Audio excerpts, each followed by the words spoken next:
We have some new spoilers for Boruto 2 Blue Vortex Chapter 11, and it is Himawari vs Jura in a battle of Biju bombs, where we can see Himawari creating a Biju bomb in this panel where we can see Jura flying backwards away from Himawari while charging up his own Biju bomb using his Rinnegan Dojutsu. This is an amazing panel by Ikimoto and I admire the simplicity of what is in the panel. Everything that needs to be happening is already there, and there's a couple of details within this panel that we need to pay attention to. One of those details is that Himawari is creating a Biju bomb without having to transform into any of the Jinchuuriki stages. She is still in her human state and she is able to draw out more of Kuruma's power. Another amazing detail we need to take notice of is how Himawari's hair is acting as a representation of Kuruma's 9 tails, which is also what she is using to weave the Biju bomb. This is one of the showcases of why Himawari is a better Jinchuuriki than her father Naruto, something that has continued to create confusion within the Boruto and Naruto fandom. Fans have this idea that it implies that Himawari is currently stronger than Naruto, which isn't the case. It only implies that Himawari is better at drawing out Kuruma's power than Naruto was as the Jinchuuriki of the 9 tails. As stated by Kuruma that Himawari has a high affinity for Kuruma's chakra than any other previous Jinchuuriki of the 9 tails. This is just Kuruma saying that Himawari can use his power or chakra more efficiently than the previous Jinchuuriki, meaning that she doesn't need to transform and go through the stages of becoming a tail beast in order for her to be able to use some of Kuruma's tail beast powers. And the fact that she is creating a Biju bomb while she is in her human state and hasn't yet assumed any of the tail beast transformation is a major confirmation of that. I understand why this has the potential to cause confusion, because Killer B once stated that it is impossible to create a Biju bomb unless you are in one of the stages of tail beast transformation. So it shouldn't be possible for Himawari to create a Biju bomb. But I'm going to argue that this impossibility was made possible by Naruto when he went into Kuruma Chakra mode. Naruto became the first exception to this rule when he created a Biju bomb while he was using Kuruma Chakra mode.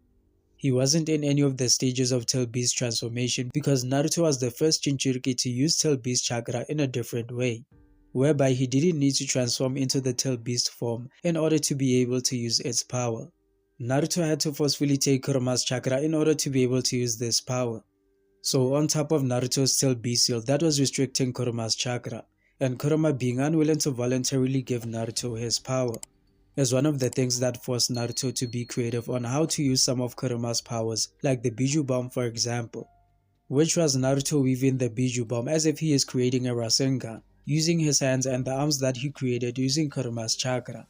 That was Naruto changing the narrative and creating new possibilities of using the power of a tail beast, without having to transform into any of the stages of becoming the tail beast itself, similar to what happens when Killer B uses the full power of the 8 tails. Naruto eventually undid the seal on Kuruma and used his full power, after he created the friendship between him and Kuruma. This full power was manifested through a chakra avatar of Kuruma, to show even further that he was redefining how a tail beast's power is used and how someone tapping into that power is going to influence which abilities of that tail beast they can use, and how much of its power they can draw out.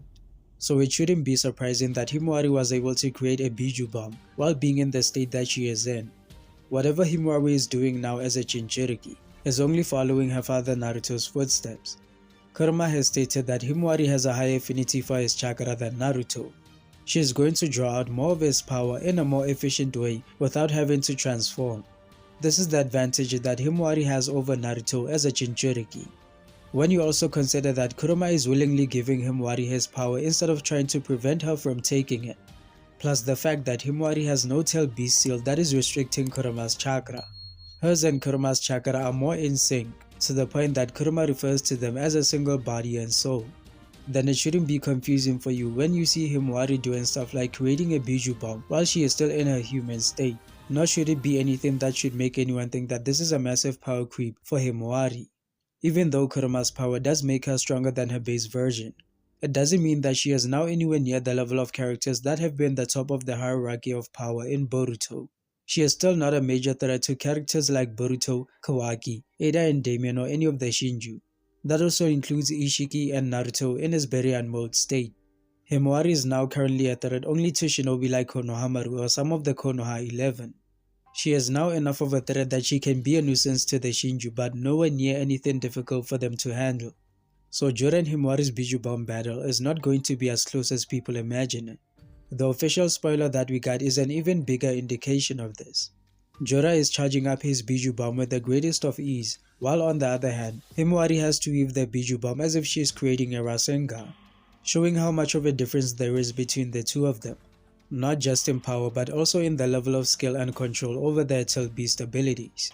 So Himawari is definitely not anywhere near as strong as Naruto from the War Arc, or even stronger than Naruto's Kurama Chakra move. She still has a long way to go before she can reach Naruto's heights as the Jinchuuriki of Kurama. But the fact that she has a high affinity for his chakra means that she has the potential to surpass Naruto. Adding in her Byakugan powers is only going to make her even more formidable.